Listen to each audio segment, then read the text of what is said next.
So we can get out of here tonight and enjoy the nice weather while it's still here.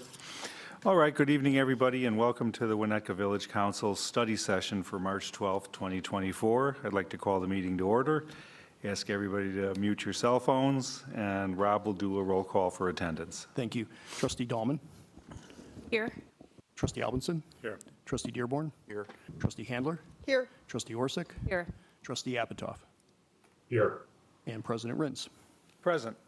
All right, Trustee Apatow has provided the required notice that he is unable to attend tonight's meeting due to work obligations. Our rule provides that Trustee Apatow may participate remotely unless 2/3 of the board objects.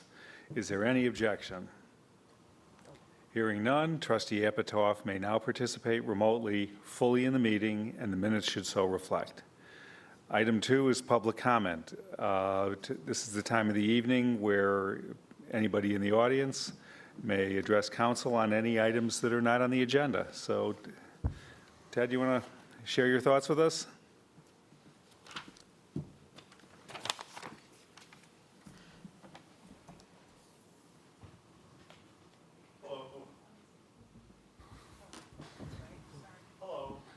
Hello. Ted Winichenko. So I'm not sure what's on the agenda, so I don't know if my comments are really related to that. So I'm going to actually hold off because I found the informal discussion before the meeting here fascinating. Fascinating. I mean, it's hotter. You know, I feel like this community had opportunities for at least a decade to lead a path, to burn a path for dealing with the issues that we are all experiencing now, and which we are all going to experience more and more, and which we are going to leave to our children and grandchildren. And it's well, we can't raise taxes, right? We can't ask people to subsidize solar power. That would be unfair. We fixed the problem. 10 years ago, after 2 years of discussion, we changed the incandescent bulbs in this room to LEDs.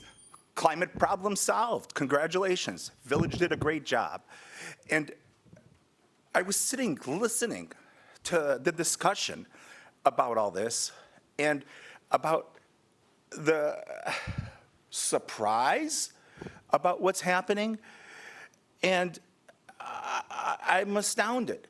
I mean, this is one of the richest communities in the country. If anyone had the opportunity and the means to help fight or help mitigate the effects of what we're doing to the environment, it was us.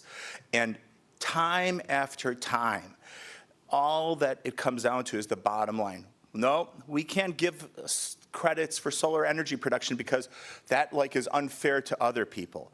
We, have to have these arcane rules about what we do with stormwater because, that's the way it is. I'm sorry. It was very disheartening. We have an Environmental and Forestry Commission, but, well, they can't talk about anything unless the village president gives them the okay to. So we don't want to talk about anything of substance. They can talk about giving green awards and, maybe a tree thing, stuff like that. That's okay. But if they start talking about possible changes to how the village approaches issues, well, that's a waste of the village resources. They can't be tying up staff doing that because, we shouldn't be paying for that. So, congratulations, mission accomplished. Thank you, Ted. Teresa, you have anything to share with us? I do. It's pretty. Hi. I'm here, so I just wanted to add this. It's unrelated to anything that's on the agenda. And it's kind of just a minor request from a couple of years ago. And it's simply when someone, it's a pretty small village and people hold multiple roles sometimes. And it's simply that if someone comes up to speak who's associated with an organization, that they say if they're representing their role in that organization, the board of directors, their survey trustees, or residents. In fact, Rob Apatow did that at Park District meeting, right? He was very clear to say, I'm here as a resident, not as my role. And so I just think it would be a nice policy if it can be supported. Thanks. Sure. Duly noted. You know, it's interesting, Teresa. I have always felt, and this is a personal thing, but it's interesting, and since we got a few minutes, you know, when you take this office, whether you're a trustee or village president, it's implicit that some of your personal beliefs and the like need to be set aside so you can consider a broader audience, keep your mind open for things. And I've always felt that it's very disingenuous for somebody to come up to this microphone and say, well, I'm the street board president, but I'm here to address this council as a private citizen, and then they go on talking about street board stuff. So, I mean, it really is not a hat that you could or should be able to take off easily. You know, we're elected to serve a position in this community, and whether we're attending, a sister board's meeting or our own, we're kind of stuck with who we are, and we're elected trustees and village president. And you're right, we should identify ourselves just, I guess, for no other reason, just to help people understand where we're coming from. But I have not been able in the last 8 years to go out onto the street and say, oh, I'm speaking as a private citizen now. And I've always felt that if I tried to do that, I was being very disingenuous, because I can't unbe the president, or I can't unbe being a trustee. I do think it's hard, but if you look at when Rob did it, it was a very contentious topic. Can you imagine if he didn't say that and people thought he was representing you? Yeah, well, So, I mean, he was very clear on, I'm here as a resident, and I thought that Chris? was warranted. no, and again, I agree. I mean, I thought it was warranted. yeah. So, and I'm not discrediting what you had to say. I'm just saying it's really hard to take that hat off sometimes and do it in a manner that's genuine, because. Yeah, Chris, that's a good comment. If I can interject a little bit, I know what she was talking about, and I kind of agree with you, which it's difficult to say that if you're going to weigh in on specific topics that they're talking about. The one I think that Teresa's talking about was a year or two ago, where I weighed in on something specific about governance because of the way governance is being run versus a specific agenda item that they were discussing. But I agree, when you start hitting agenda items on, it's very hard to remove that cap. I agree. So, anyway, but thank you. I'm glad to see it's recognized that we're struggling with this issue, and it's not as easy as one thinks. It jumped out because it was on the lakefront issue. Yeah. It was such a contentious meeting. It helps, for sure. So, okay. We've gotten a lot of emails of had you not said that. Thanks. Okay. Oh, okay. Well, tonight's kind of my meeting for us to talk about some things that probably could have been talked about with individual phone calls and back and forths and through a perfectly acceptable OMA-approved conversation. But nonetheless, I think it's important that we talk about these things out in public where people can hear what we're talking about. So we're going to do it. The first one is pretty simple, and that's the post office project. I'm going to walk you through my thought process on this, which might take a couple minutes, so please bear with me. Those of you who were here when I presented the initial concept a while ago, I did a lot of research, study.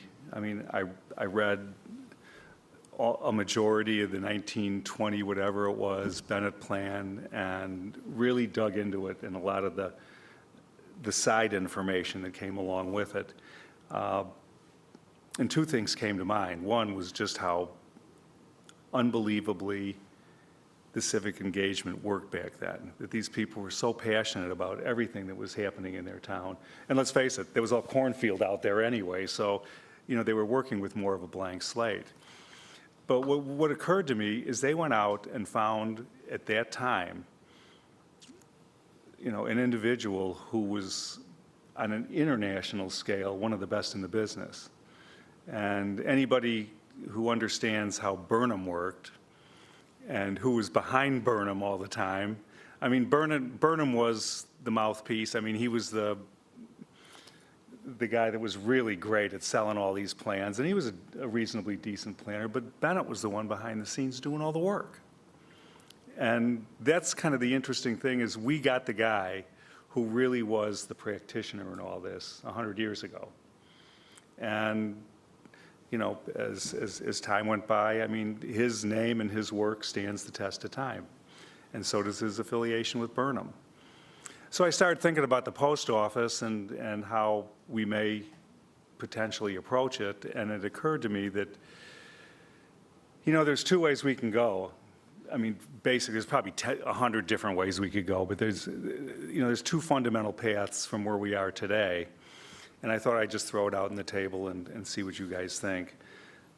One is kind of following up on that whole Bennett thing, that maybe something that's this important in the community and the completion of a visionary plan that we've been carrying around and literally worshiping for the last 100 years, that, maybe the thought process is that we should go out into the world and find, those international, state-of-the-art, cutting-edge practitioners and bring them to the table and have them lead our process. Good things about it is you're going to get a lot of really well-recognized talent and people who are at the top of their profession. I mean, I suppose. I've worked with a lot of important architects who I didn't care for either, so I mean, I guess that doesn't really carry much weight. But anyway, in my mind, it still does.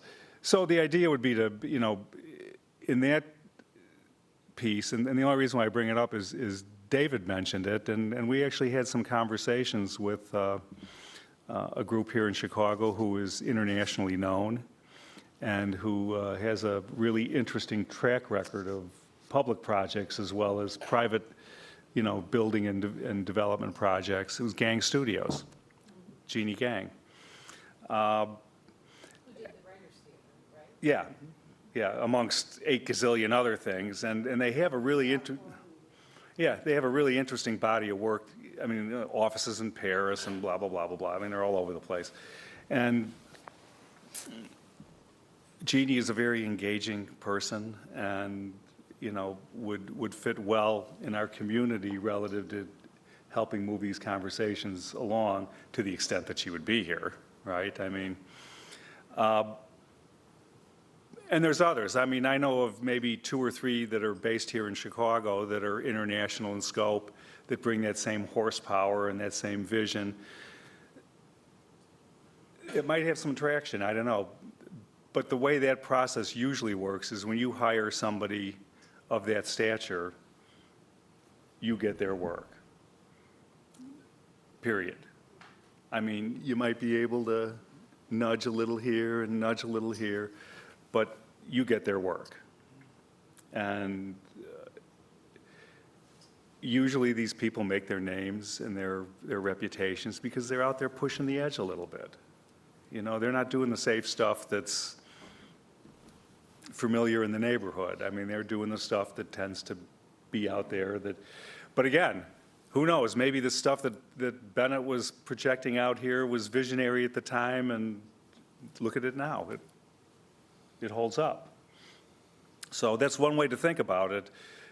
But I do believe that if that's a route that you guys think you would want to go on, that route definitely dictates a different type of post office committee than a post office committee that's going to work, and I'll give you scenario 2, is somebody who is more local in their practice, maybe regional, Midwestern, people that we're all familiar with, Lakota, Tesca, who's that guy that always wears a tweed jacket. And, he drives me nuts. Doug Farr? He did a lot of, yeah, I mean, I'm just talking, but, you know, They're still around. yeah, but the. Halsey Levine. Halsey Levine, but I mean, these are local guys, and we definitely have a bigger hand in guiding that sort of process. They're going to come with concepts, of course, you know, but the thing there is you're getting more of a kit of parts that we can assemble or not assemble. I think it could work, but the problem is that when you have a lot of clients that aren't doing this regularly, and by clients, I mean, you know, the post office board, our village council, the community, I mean, you know, these people aren't regular practitioners in developing public spaces. So giving a kit of parts to somebody who doesn't know how to assemble them can be dangerous, and the results can end up not so good. But they can end up fine, too. Streetscape was a kit of parts by the time we got to it. It really was. I mean, they gave us the general guidelines, and if you remember, we scaled out the brick, we changed the benches, we did different things with the lights, we talked about those cross lighting that was going to go on there, the festival lighting, and pulled that out. But we didn't feel like we were compromising a design, because it was really just a bunch of parts that, you know, the task force and then subsequently village council assembled to get what we got. So, I don't know, I'm a bit conflicted. I think knowing the way this community works and knowing how important that site is, taking it and handing it off to somebody really well-versed is attractive, but I also know that it probably would be a challenge in this community because people have a lot of ideas about that piece of property, and they want to share them. And certainly there'll be the structure where people can come out and talk, but, you know, at that level, that's just nice background noise, is the way it's kind of treated. And, you know, we need to understand that. On the other hand, the kit of parts can end up with something that isn't as cohesive as we might like. And it'll depend on who we choose. I mean, somebody like Jody can keep us on track, but again, because, or Scott, or I forget who it is over at Housiel or whoever, you know, those guys can work very closely with us, but all they're doing is bringing stuff on the table saying, this is green, and this is blue, and this is yellow. Which one do you like? So, but again, the committee, the post office committee, the ad hoc committee, that assignment is a different group of people. It definitely is. I mean, it can be a group that's less technically proficient and more aesthetically sure of themselves. But I don't know. And I would hate to build a group that's pointing towards one way and find out we're going the other, or waste the time understanding that, you know, council or the community wanted us to go in a certain direction in how we approach this thing. So I'm curious to hear what you guys got to think about that. Or maybe there's a third way that I haven't even thought of. But now that I'm getting down to brass tacks, I need some direction. Well, I have thoughts. After listening to, you know, so many people this summer at the farmer's market and having time to think, take it all in and think myself, there are some commonalities I heard from all different ages and whatever. And one, people I think recognize that this is a unique opportunity, and it might be the last opportunity we have in Winnetka to develop such a large site, and want it to be something special. I mean, I could share as we get into this, you know, what I said was sort of the overview of the comments we heard consistently and what were the outliers. But for that reason and many others, I lean toward sort of option one. I feel like we all have some talented people and committed people in the community that could use the kit of parts or whatever you said and come up with a nice space. It would be usable, it would be nice, but it wouldn't be anything special right in the center of town.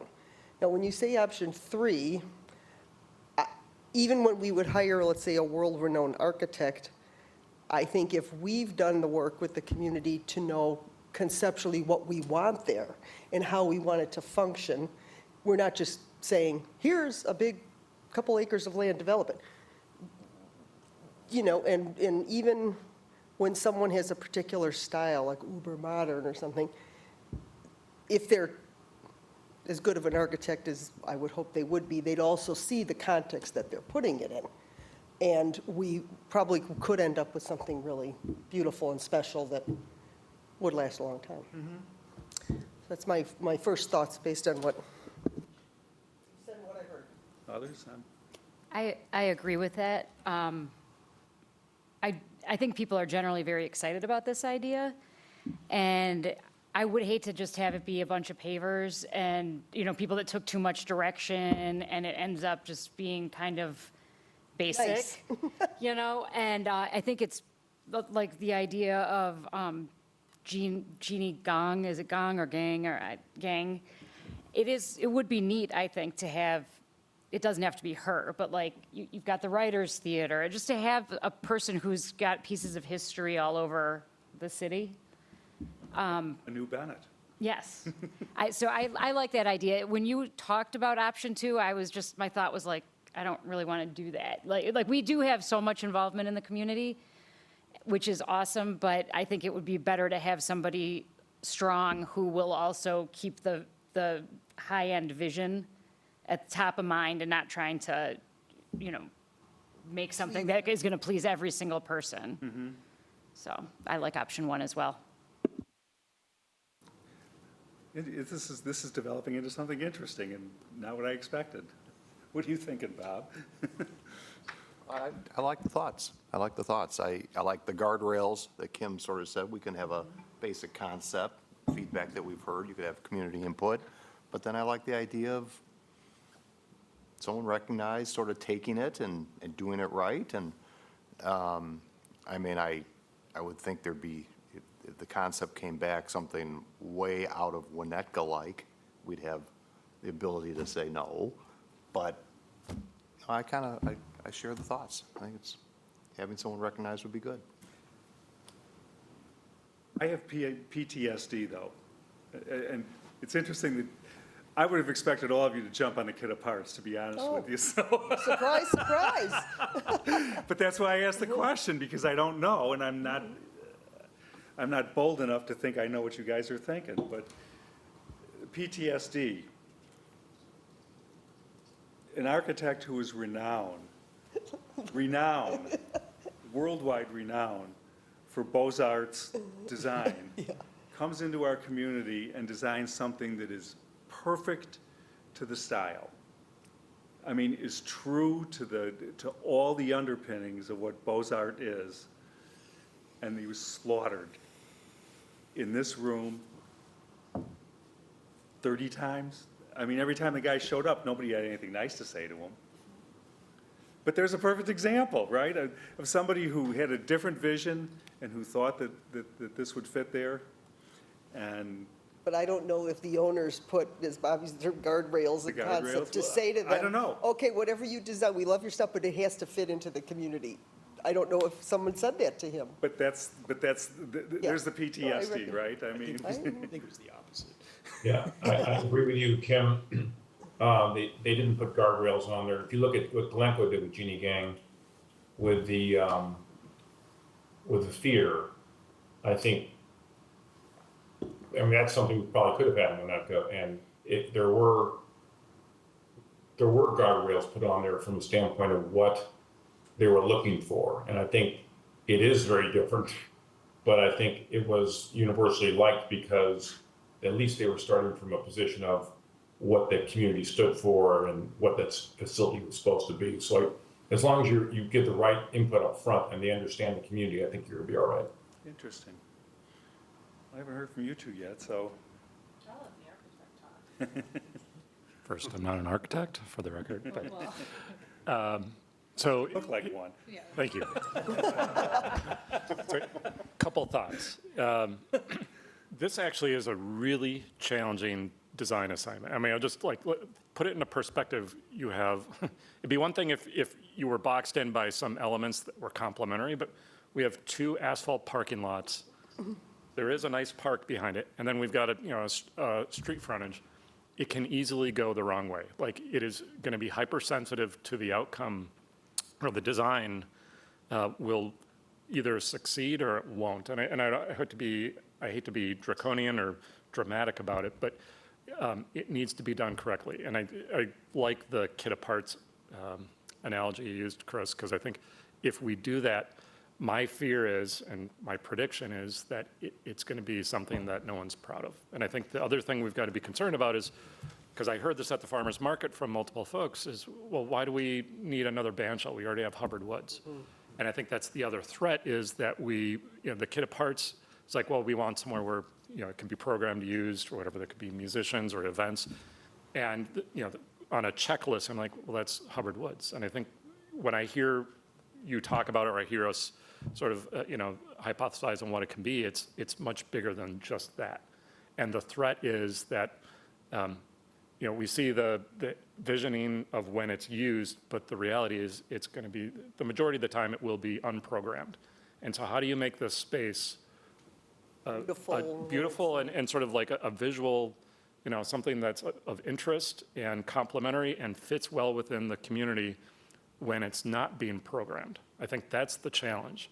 And to pull that off, you've got to go a step beyond. You've got to be really a visionary to think through that. And responding to, like all the, Bridget said it nicely, if we try to make everyone happy, no one's going to be happy, or something of that nature. And we've got to be really mindful to be progressive and think ahead. What do we want the reaction to be 50, 100 years from now from the community, right? When we're gone and our grandchildren are here. I would hope they have the same reaction that we have today of what the original plan was from the city. From Bennett, right? And to do that, we can't necessarily just say, well, let's just implement what was on paper back then, right? Because the things developed differently. We have to really think ahead on how can this be a timeless looking, not necessarily a sculpture, but something that we don't have to program, but is beautiful upon itself, but functions excellently when it is programmed. I mean, I'll bring as an example, Millennium Park, the first, if I'm not mistaken, the first element that was implemented in Millennium Park is, and it's named after some benefactor, at the northwest corner. It's a Greek colonnade, and I don't even know the name of that pavilion, but nobody goes there. It is like empty all the time. I can't even remember the name of it. It is, yeah. And then you think about, they had brought in a sculpture, they put the bean in, right, and the fountains, and those are the draws. And that's something like, if you would have asked somebody like, okay, we're going to put a park here with some, attraction or something that could be programmed or used, probably the majority of folks would have never thought of those 2 elements. But that is the primary draw. I'm not saying we should have a fountain or a bean here, but right, we need to think outside the box. And for that reason, I would say I do not recommend. I would object to doing the kit of parts, and nothing against the qualified folks that you mentioned. They would do a great job, but this is different than a streetscape project. This is really it's a visual. I mean, it's hopefully a visual element of our town that people will think of when there are photos taken. Yeah, my thought was always, in thinking about this assignment for a professional consultant, it's helping us complete the Bennett plan. And so you need somebody who has the chops to be able to actually comprehend what was behind it all. But in the 21st century. Yeah, and I mean, who can bring that forward, but still who understands the language and the vocabulary and the soul of what that was. And the function. I mean, that was the thing that just always gives me chills when I think about it, when they talked specifically about a place that the community comes together, and just how you build on that in the 21st century. And, because the ideas were there 100 years ago, we just never made good on them. And the cool thing is, at least from my perspective, those principles are still valid today. That people still want places to be and gather, and that allow them to be a community. So it's just Yeah. Tina, I'm sorry. No, I think Kirk said it really eloquently as well as everybody else. You know, I think option one is a good option. I just worry that when somebody comes with a different idea, that the tendency is always to make it Winnetka-ized. And so that's always my concern, because I think there were a lot of, having sat through the 30 or so meetings with Lucien Lagrange, Oh, yeah. right? Yeah. I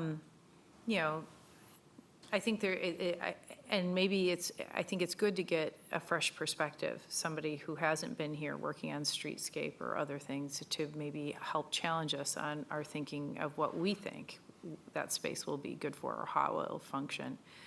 And I just hope that we're open to the ideas, because I always sense that we're always like, well, it's got to be a little bit Tudor, it's got to be, that's always my concern, but I think it's a great idea. Well, thank you. I got to think about it more. I mean, I might have to make individual phone calls as we get into this, but I'm just curious whether, as a community, we can step back and say, we got somebody who really knows what they're doing, and we're going to, give them guardrails. I think that's a good point, But just out of curiosity, what about Writers Theater? I mean, I'm not being an architectural critic, but, my first impression of that was, wow. Well, you know why? In How a they sense, pulled that off there. It's very contemporary, but it uses so many organic materials that in our communities that have our trees and open spaces, it fits right in. Interesting. Versus, I mean, just to use that, because that specific architect, versus the Aqua apartment building overlooking Lake Michigan. Obviously, that was designed with the waves to be Lake Michigan. So, I mean, I feel like in that particular case, it fits in to Glencoe. Because, in part, because of the organic materials, the open windows, looking out and enjoying the community. So, But, it is. but that wasn't without controversy, too. I mean, it wasn't an easy path forward. I mean, there was Right. many people in that community that, were concerned about it. So I think I think if we go down this path and you're going to bring in somebody who's very We. well, bring I'm you, not walking this path alone. that, we just have to be used, I think we have to have open minds, right? And they may come up with ideas that may press some boundaries that we just need to be open to it. Not that we don't have guardrails. I'm not suggesting that you just hand over the keys to design. But, it may come up with a discussion of what to do with parking, right? Maybe it makes sense to put parking underground, maybe there's land swaps. It may just kind of be a bigger picture discussion. I think a difference also, in the Jeannie Gang thing, I agree with Tina, it was a little bit controversial at the time, but it is also in a spot just off of Green Bay. It isn't as critical of a spot. This truly is a center of our town and the heartbeat of our town. And if you look at all those great town squares in Europe and other parts of the US, this is truly going to be defining for Winnetka. So I agree with Chris, we should not take this lightly. Really have to think this through, because it is right in the center. Yeah. As long as we don't overthink it, obviously. I mean, we'd like to get it done at some point. Well, I think that, I'm sorry. No, that's okay. It also might be easier with someone of that stature. You know what I mean? Like, the more local people that everybody knows, it can maybe be swayed or pushed, you know what I mean, pushed a little bit more. And maybe with someone with that stature, it would be easier to have people open to the concept that there's going to be dialogue about it, but at the end of the day, we're not going to have a famous person come and then chip away their whole design and create something that we could have created with anybody. Right. So it just might give us background of having somebody of that caliber, might make it an easier process. I don't know. Sure, come on up. So I was in Glencoe during that. Jeannie Gang, and in fact, they hosted at my store their top corporate donors to meet her. And she wowed that community. Yes, there was controversy, and I know she's an example, but her personality, and she wowed them. She met, she meted, she greeted, and residents and my customers, they loved the cachet. Right? There were so many articles in the Tribune about, Glencoe has got Jeannie Gang. And they interviewed various people. So I would agree I'm sure there was controversy, which you've addressed. But I think overall, people were like, yeah, we're Glencoe and we've got Jeannie Gang. So that would just be my observation. Thank you. And the people who own the Home Alone house might like a new landmark in town for people to sell. My only comment on this whole thing, and when people ask me about it, is I tell them, it's for us. Other people might want to come and see it, but this is our town center. And, we aren't building it to make it a destination for the rest of Chicagoland to see, an architectural installation. It really is for us. It's our place to be. And if other people want to come and join us there, that's cool and awesome, and they should come and join us. But our sensibilities as a community, and it should be designed with that in mind. Well, that's interesting, because that was a frequent question at the farmer's market. Like, well, what, when they would look at the concept, well, is this for the community, or are we trying to draw people in? And especially some of that discussion or some of that question was prompted by the music on the stage or whatever, which, I think I've shared in different reports. In general, there were a lot of concerns about that for different reasons, whether it be what Kirk mentioned about it when doesn't have programming, the potential noise. We already have music venues, but I mean, that's going a little farther down the path right now. But to your point, many people were asking, is it for us or is it supposed to be a draw? Yeah, I've never heard of quiet vibrancy, so that's something Yeah, we have to wrestle with. Well, some people were concerned that, okay, at 10 o'clock at night, is there going to be a band playing Yeah, or something? of Which course. all those kind of questions can be addressed, but We all know to the your answer point. to that is no. I mean, except during the music fest, I mean, no. So, all right, well, this helps me. As you can tell, I'm still thinking a lot about this, and as I'm getting into starting the interview process for the post office committee, I have to think about the skill sets of the people sitting at the table to make sure we get a good, broad, representation of the community and of the aesthetic piece too. So keep you posted on that. Any other thoughts on that? Oh, Ted, you want to say something? Come on up. I don't have anything specific at the post office, but I'd like to comment on some of the statements that were made. I guess we have to do it, so come on up. I'll be quick. Thanks. So, I'll start. Ted Winchenko, I applaud you. I think it's great that this is being done out in the open. I only wish that it was done like this for other things. The council 25 years ago, seemed to really consider things in the open, whether it was the street on beaches, whether it was the sidewalk. You already had your bite at that apple, Ted. I'm going to keep talking about it, because if you believe that the meetings that were held, closed session, ostensibly only to set a price, I asked for comments about the post office discussion, Ted. I am responding. If you're going to add to our conversation, you're welcome to stay at the podium. If you're going to drag up old stuff and promote your personal agendas that are not the post office, then I'm going to have to ask you to sit down. Okay, perhaps in the future, we should avoid making grand statements about how open and honorable we're being. Come on up, Teresa. And I don't have to stay for the next. This was the second reason I came. I love the Jeannie Gang idea, but anyways, so, or someone prominent, but I would tell you she wowed that community. In the last meeting, where you were talking about the priorities and the various projects for 2024, which there were a lot of, there was discussion on, getting the right people, like talking with people, and then I think that's 30-some people applied to be on the committee. And then there was a suggestion of having a stakeholder on it, Stephanie, and that was pretty quickly shut down. I'm here because Nobody shut down that idea, Teresa. I think what you said was there will be plenty of time for input, which is kind of different than being on the committee. So my apology if I misunderstood. I just wanted, That wasn't, Okay. matter of fact, I had thought about asking Stephanie to join the committee, so. great, so I have a little bit of an update on, I apologize, it's last minute. We both have serious medical issues derailing us, but, so she can't. Yeah, I mentioned, she's fighting breast cancer and she has a long haul. But Roger's very interested, and he has the time, right? And so and we just kind of normally I talk to her once a week. We hadn't connected in about 6 weeks. He's working, I think he's going to contact Liz to get the application.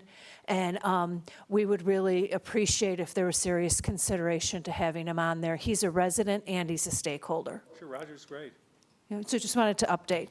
Thanks. I'm not staying for the Park District. All right, well, moving along. My second piece, and Rob, just so you know, since we talked this morning, there's been other things that have come up through conversation with council. So I wanted to give you guys a update on the meeting that Rob and I had last week with the Park District. Now, as all of you have known, that I've been telling the Park District now for the better part of 2 years that I want them to bring the entire Elder Centennial project to the village for approvals as a whole, as one project, not a bifurcated project. And there's many reasons why I'm not comfortable allowing one project to go through Elder and then Centennial to come through later, or vice versa. To me, they're the same project, and the Park District has promoted it as Elder Centennial since the beginning of time, and I think everybody in the community refers to the project as such. So when Rob and I sat down, I gave them two options. One was an option that we provided with all of our partners in the stormwater program, which is what we did with District 36, with New Trier High School, on Duke, and I think we did with the Park District too, right? Not on zoning. On zoning? Not Okay. on zoning. We didn't do it with the Park District.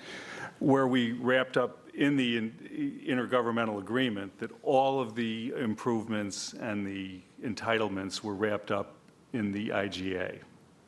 So it became a straight line negotiation of the improvements, the benefits, and the actual project. So all of that was kind of tied together in one nice piece. And if you remember, Andy and I updated council very regularly as we went through all these IGAs so people knew what we were talking about and what we were doing. The benefits, at least as a person who does entitlements on a semi-regular basis, the benefits are you don't have to go through 3 or 4 different committees. You just negotiate with the village president and his liaison. We update council on a regular basis as to what those improvements are, what the negotiations look like, so on and so forth. It comes to council. We debate the IGA, sign it, just like we did all the other ones. So that was one opportunity for them to look at it this way, to bring it through. It wouldn't clog up our lower commissions. It would be a quick meeting here, and they'd be in and out. So that was one way to go. The second way would be to come through your normal, what do we call it? The special use. Yeah, thanks. The special use process, which requires them to go to design, planning, then to zoning, then to council. So it's 4 meetings. Okay, if you want to go that way, that's fine, right? But still, my feeling was no matter which path they chose, that it would be comprehensive. And Ben, you might get ready to jump in here and help me out, because evidently our zoning code is nuanced relative to this sort of thing. Or maybe not so nuanced for those that are practitioners, but to a guy like me on the street, it seems pretty nuanced that we evidently are having a problem requiring that they bring both projects together at the same time.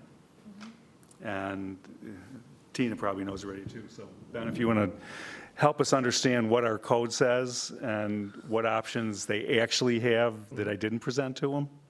Yeah, so under our code, an applicant can always submit an application. We don't set a barrier saying you can't apply for zoning.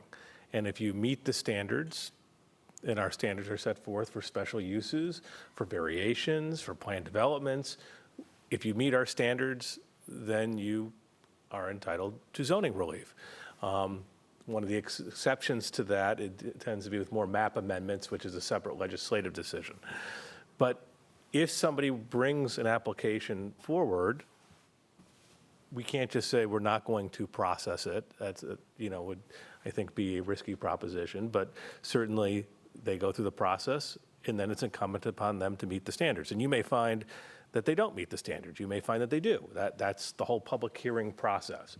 But somebody's entitled to go through the due process rights that are in our code. So Elder and Centennial are two separate lots. If they think they can meet the standards, it's, their prerogative if they want to apply. Now, certainly there may be political reasons for the community that it might be beneficial for them to bring them together, but ultimately that's an applicant's decision to make. Same thing with a homeowner. A homeowner might say, I want to today submit an application, and we can say to them, are you so sure this may not be a great application, or there may be challenges or politically difficult, but if they submit it, we process it. So, I guess it's incumbent upon them, and and whatever they do, it will be up to the community. For anybody who wants to provide testimony during public hearings, they can certainly do so. And we will give everybody a fair application of our code. Well, what about the rationale that this is a severe strain on our resources to do it twice? To do fundamentally the same project, different pieces of the same project, twice, which means 8 meetings, which really means probably like a lot more, because they aren't going to go through any one thing in one meeting anyway, right? Now they're going to come through with half their project, right? And then we're going to go through all of this commotion, and we all know how it's going to play out in the public meetings and everything. We're going to go through all this, bring it to council, we're all going to beat ourselves silly on this, vote on it, and then have the opportunity of doing it again in another 6 months. Is there nothing that we can do to compel them to submit this as a single application? So, And I don't mind Single saying it out application. in public, Ted, so. so there are some opportunities for them to save money by doing it as a single application, in terms of application fees, in terms of, village costs that is reimbursable by an applicant. But, and Can I just ask this question, not to It's interrupt? open, so Well- I'm done at this Well, point. no, I mean, because you could certainly suggest the carrot of doing an IGA. You could certainly agree to an IGA for one parcel, for 2 parcels, right? I mean, if they, as the applicant, say, hey, we're really only ready, maybe because the spite strip may come into play, we really just want to come in with Elder, we can't force them to come in with both. Now, you would think they have the same interest of avoiding the brain damage and headache, but there's nothing to say that, it would be better if we treated it as what we would call a consolidated project, right? There is some discussion about that, but since they're 2 separate lots. Well, and their they're not- inability to vet their own projects in their own building is what the attraction is to them coming here, because now they get to vet it in our building with our resources and our people. And we have a lot more, it's an important issue, but we have a lot of important things to do that don't include the Park District. And now it seems like we're going to spend the next year addressing their projects at one level or another. Yeah, but, I mean, I understand the frustration, right? But I don't know if we can just focus on what's efficient for this governmental unit. I mean, there's. I think it's efficient for the community. I don't disagree. I'd be surprised if This they. thing for 2 years already. But there could be I suppose, their elected officials could be deciding for their own organizational reasons to bifurcate it. It doesn't make sense to me for all the reasons I think we all identify. To your Yeah, I'm not point, sure it they- makes sense for them either, at least from what I've understood. They understand that we want to see it at once, whether it's right or then it's better for the community, better for how we're going to look at this. Is there something that came up that they wanted to continue to try and put it separately? Because we've been very clear for the last year and a half about this. Well, That'd be I'm- very I know. disappointing that they did that. Like, did they say that they wanted to do it in two pieces? They've I don't- always wanted to bring it forward piecemeal. And I've always told them no. Well, as you pointed out, the whole thing has been presented to the community as one plan, and I can't think of a specific, I'm thinking out loud here, I can't think of a specific example, but if it's brought piecemeal and it's really part of one plan, I can't imagine that some questions wouldn't come up in any of the 4 commissions in order to grant approval in any of the 4 of those that might be answered by what's happening in the other project. I I agree. can't think of it, so therefore, I would think it would behoove the Park District to just bring it all, so all the questions are answered at the same time. I agree. So- No matter, now, what I heard from the meeting, and Rob, did you get any more information from their meeting? I saw the email today from the Park District, but I really couldn't understand what their reactions were. Yeah, I think they were saying that because there's been such a beating going on over there that even the commissioners, Warren wasn't there, but all the other commissioners said this should be played out in front of the community, and that to do otherwise would be, it would look backdoor potentially and things that they don't want, which is, I guess that's a good way to look at it from their standpoint, that they think that they need to go and address this head on with, and in the light of day, with all the different, through the normal process. That's what I've heard, and bring it all at once too. So I'm hoping that that's gonna follow through from a standpoint of bringing it all at once. I've heard no pushback that they would want to bring it separately, but I could be wrong. It changes. That's it exactly. The latest information I got was that they wanted potentially to push Centennial forward first.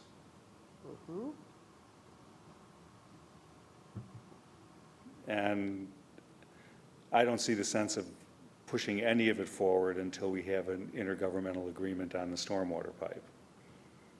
And we don't know what the stormwater pipe looks like because we are in the process today of making a recommendation to us to hire somebody to tell us how big the pipe's supposed to be, amongst other things on the east side. So, Can I ask a question? If they were to, and it seems sort of hypothetical, although you said they just want to start with Centennial, so maybe it's not. If they wanted to bring something forward and it came to the lower boards and then it came to us, like frequently you say, you know, you have obligations that people need to meet, or, you know, things like even just the pickleball court, right? Like, wouldn't it be, okay, we have to hear the application, but wouldn't a reasonable response to the application be, well, that looks okay, but in order to fully okay it, we would have to see what's going on the other side? Ben?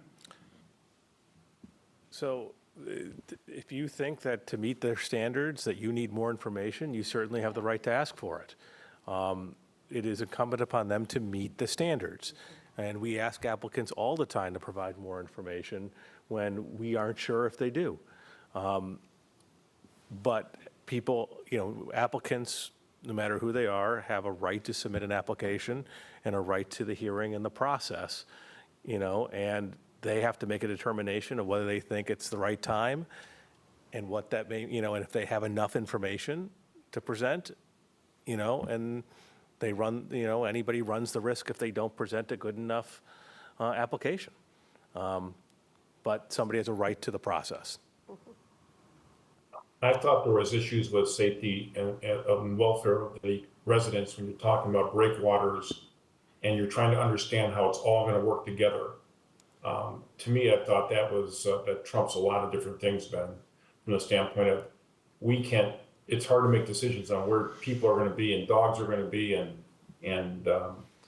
where swimmers are gonna be and how it pushes out boats and swimmers if we don't have the whole plan. And to me, I think there has to be something there.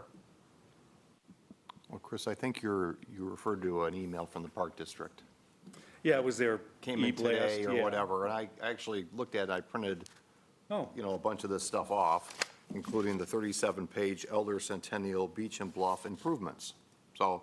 but it really isn't, it's elder Slash or Centennial. centennial. Well, slap, whatever. And there was a memo, there are several memos, one written March 5th by the new executive director, talking about your meeting, Rob and Chris's meeting, talking about how the village council has suggested an IGA to include the stormwater portion of the project to streamline special use process, blah, blah, blah. The village is interested in seeing the entire project, both Elder and Centennial, within the IGA. So suggestion is different than requirement, okay? The last sentence from the director said, if they go through the full process, the full special use process, it says, time savings appear to be minimal and cost savings are also nominal. So from that, I didn't get the sense that, at least from their perspective, they felt that going through our various commissions was, onerous or whatever. And personally, I always like hearing the recap of the meetings from the lower commissions. Always learn something from the minutes, learn something from the questions, and it's just the light of day is cast upon the whole process. So, I don't know. Now, this won't surprise you that I have a recommendation here that Chris and Rob have been liaisons for our group here for the stormwater down there. This is obviously starting to touch upon the entire project. I would suggest that the two of them, that scope be expanded to include, let them be liaisons for this council. So when the Park District has questions, they want to talk about issues or whatever, that the two of them can meet with their representatives and flush that out. One topic of conversation could be, what's the best way to navigate this? The best way we think to navigate it, we're not requiring it, but the two of you could tell them, is to bring this as one, That's the message they've been getting They've for been getting a it. long time. But So then just formalize what sort of has I'm been just saying, happening, it yeah. is- But we have Makes no sense. choice in the matter. That's, I Yeah, guess well- that's the one thing I wanted to help. When I found this out today, I was not happy, to say the least, because finding out that they could and may decide to bring two separate applications, not at the same time.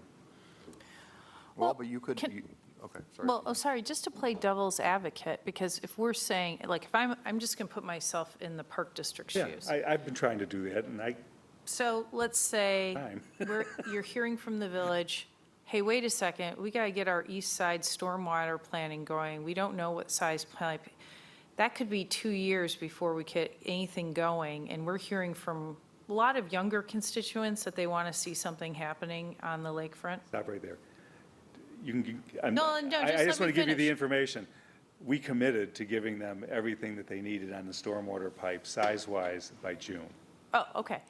But, because if it's going to be if we got to have storage and we're going to have to negotiate a storage agreement for Elder and we're going to have a basin that cleans out stormwater before, like, all of that is a lot of technical engineering that maybe, who knows, that could take more than June, right? That could go into next year. And so maybe, I don't know if this is the case, but maybe they're thinking, well, we could bifurcate the projects, we could allow Centennial to move forward while the engineering that the village needs to do is getting done for Elder, and maybe show some progress on this master plan. I'm just saying. No, and we've heard something similar to that, too. Okay.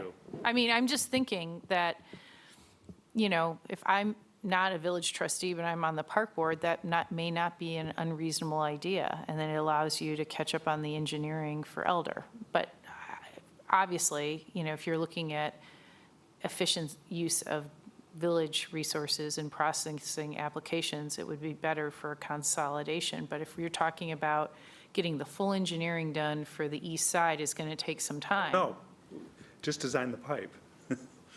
It's- Yeah, but there's other aspects, right? Don't we have to design the storage So- and find a place for the storage? Pipe in, Yeah, it is all connected, right? So the factors that are come into play with the stormwater planning are going to be water quality, because water quality standards are different.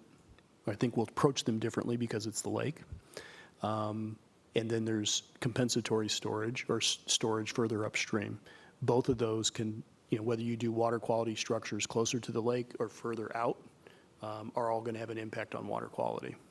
So yes, storage is an issue, pipe routing is an issue, size of the outfall is directly correlated to the level of protection that we want to achieve on the east side.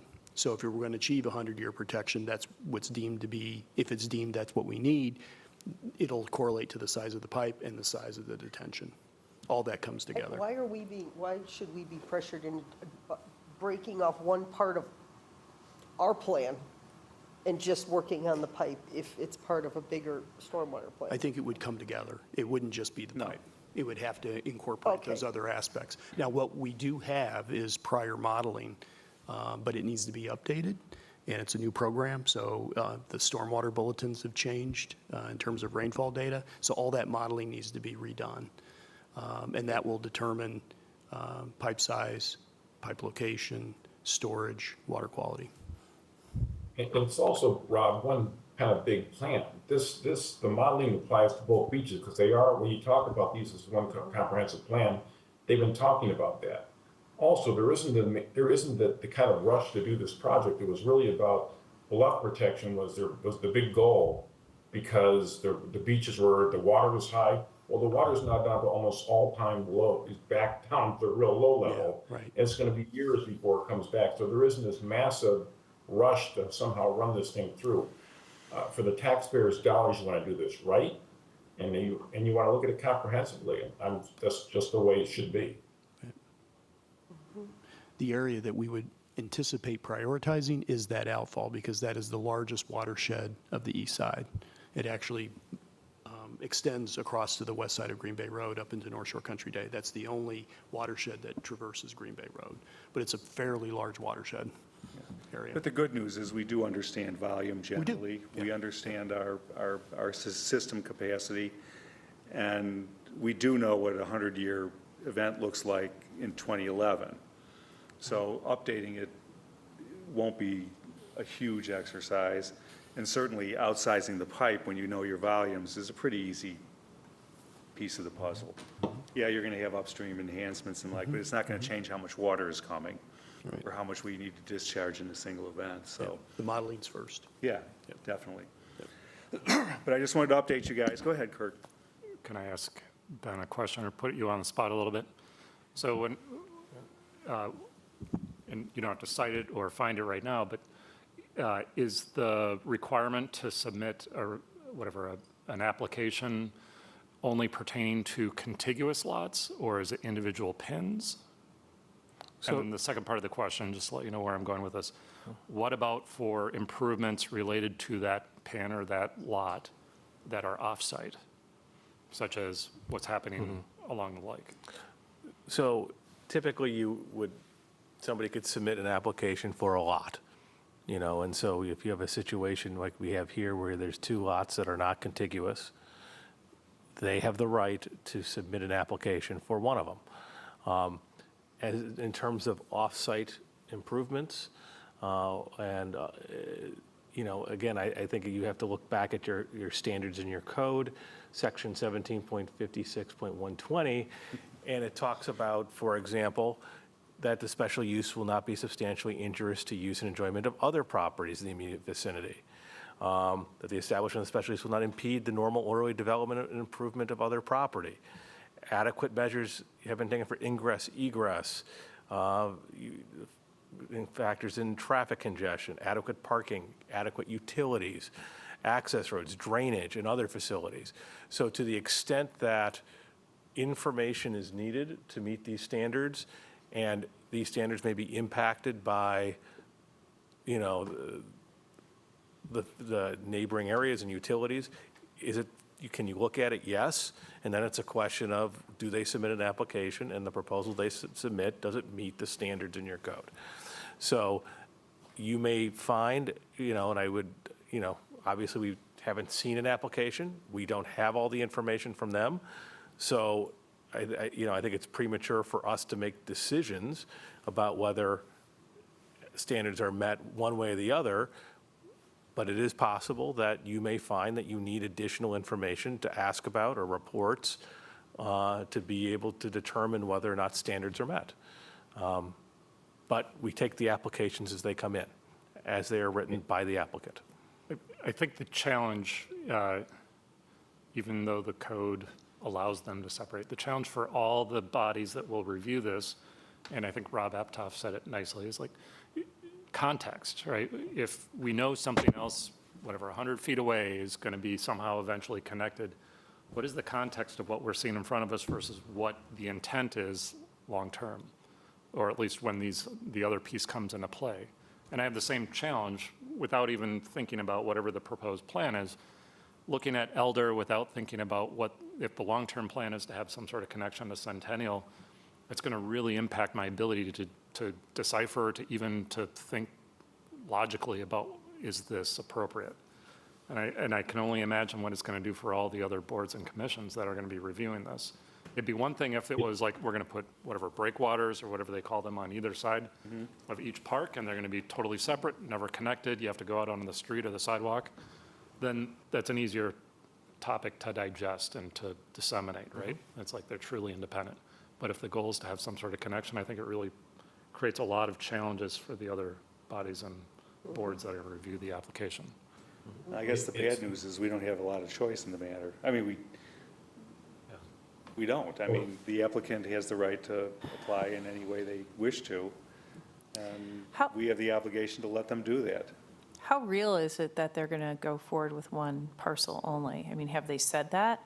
Or are we just saying, we're just waking up that we can't tell them what to do? There seems to be a lot of focus on that idea. That's all I can say. I mean, I can't say that anybody has told me we're doing this or we're doing that, but there seems to be a lot of focus on bringing through the projects separately. You know, Okay. But Chris, again, I'll go back to my idea of that liaison scope being expanded a little bit, which I think there was conversation maybe in your meeting beyond stormwater, to maybe just talking about an IGA generally and that type of thing. And even in the memo from the executive director, and I'm not a proponent of the IGA, I think the commission structure is a good one. But she was talking about the IGA. It's understood that the committee responsible, presumably it'd be Rince and Apatow on that committee for us, responsible for coordinating the IGA would meet on a regular basis with action items from those meetings being relayed to the entire public body. So I think having it officially memorialized that the two of you are our liaisons, and even taking comments, they can watch the television and see this meeting, but even taking comments that you just heard from a trustee, I think that is really an important message for the messengers to be able to take to the park board, or maybe the park board is just going to call you and say, well, what do the two of you think? I'd like to get the group and talk about it. And you're not going to require, you don't have to require that they bring it together, but I will tell you, just go through this. It's a pretty complicated project, but it's an integrated project, from what I can tell.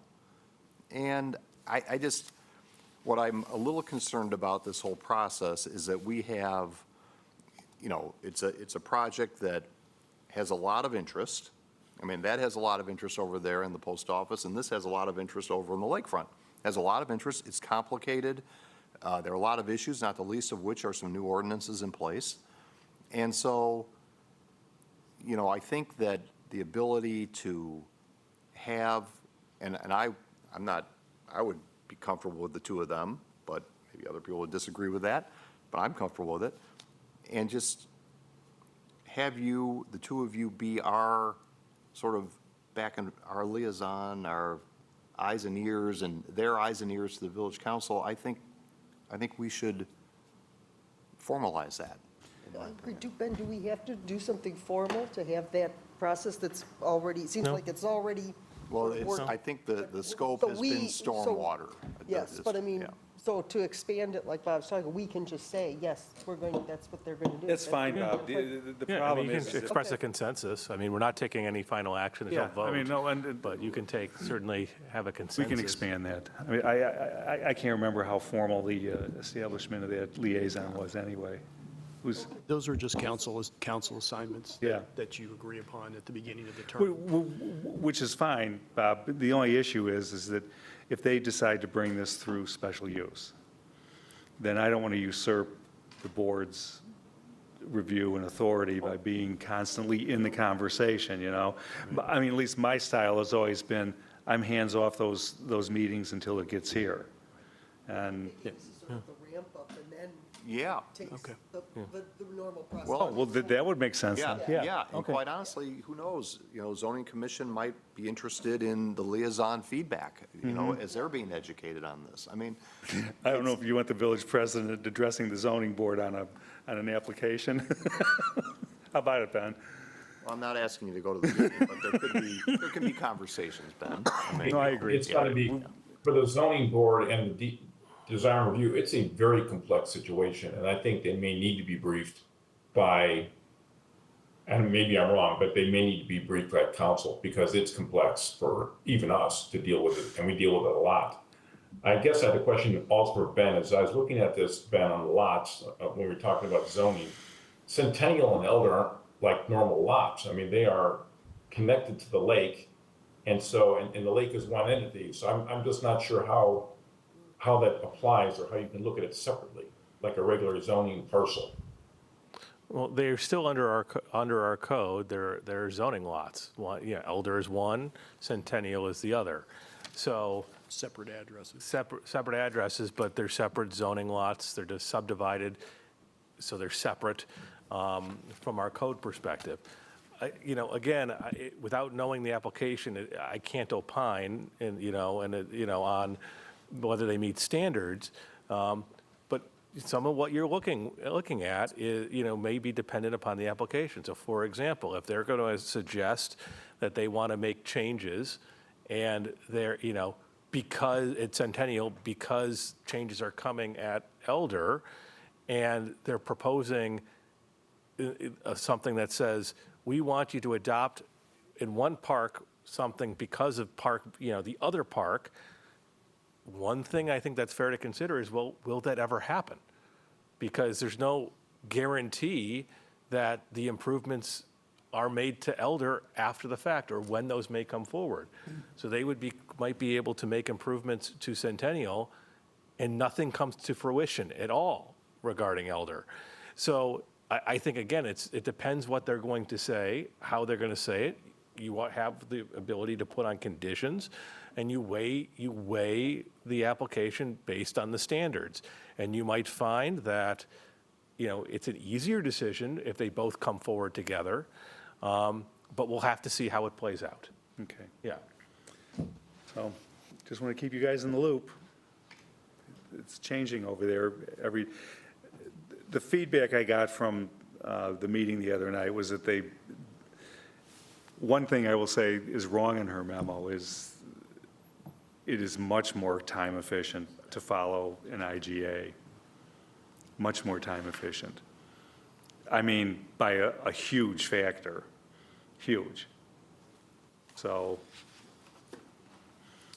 but it does lack in some perceived transparency. Yeah, I don't believe that there's any real transparency issues because,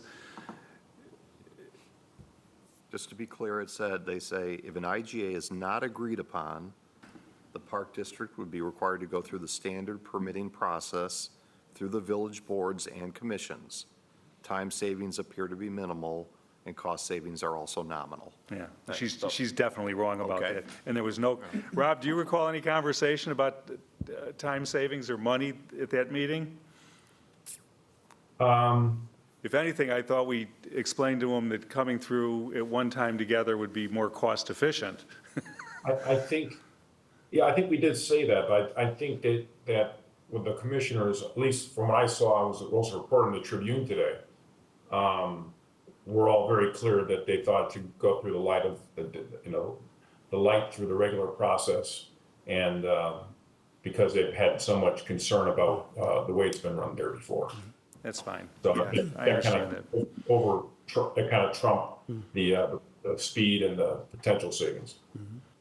Well, obviously, I'm a homie here, and I don't want to see my boards and commissions clogged up with one issue for 6 to 8 months, because if there's one and then another one, it's just going to be the constant roar of lakefront conversation.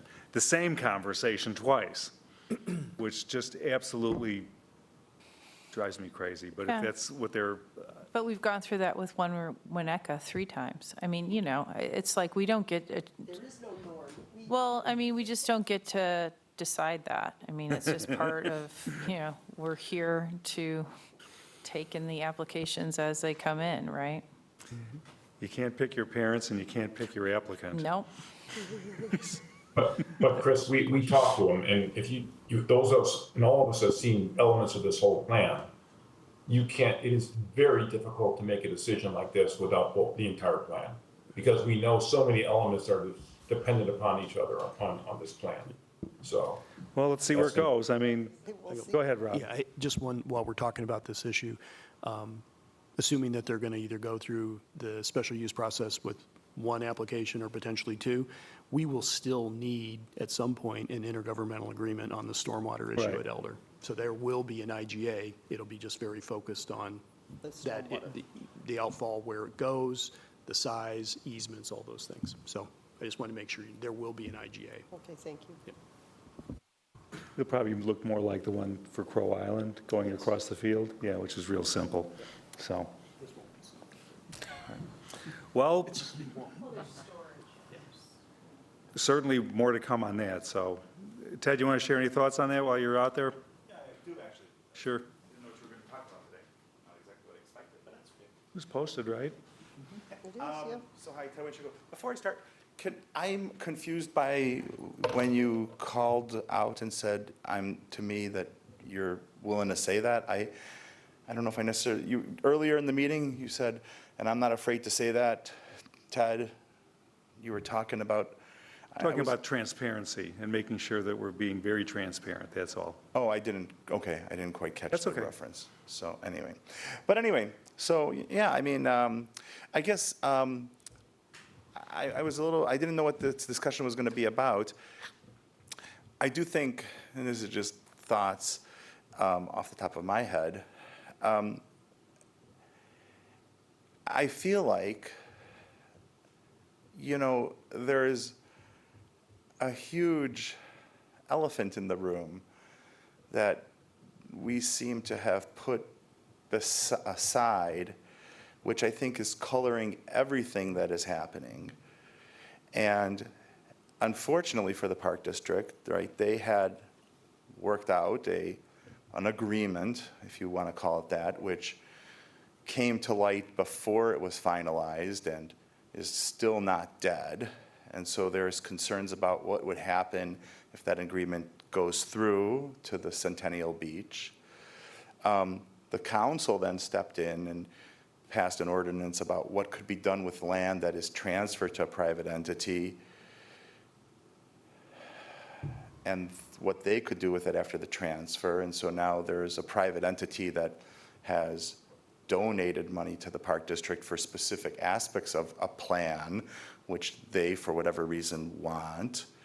I feel like there is a push from perhaps lakefront owners and others to have things like a dog park there, which really doesn't meet Cook County animal and rabies control guidelines for what an off-leash dog park should be, but it does close off a section of beach and thereby decreases the amount of people that actually use that beach and thereby decreases how many people come to that area, similar to the closed street end beaches.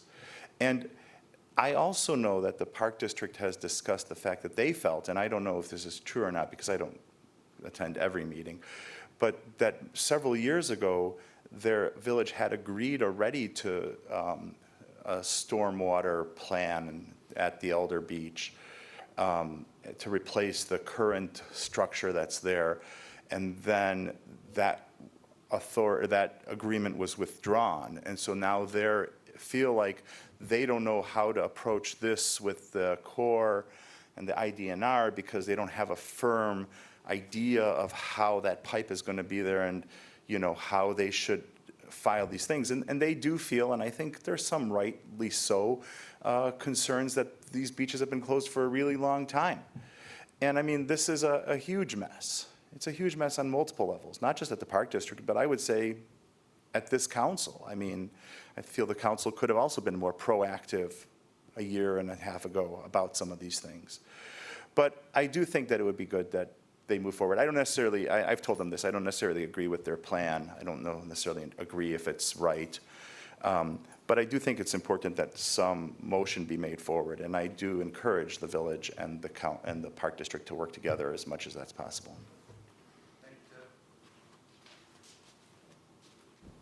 Any other thoughts on this? More to come, for sure, but wanted to get you guys in the flow on this. Okay, that's all.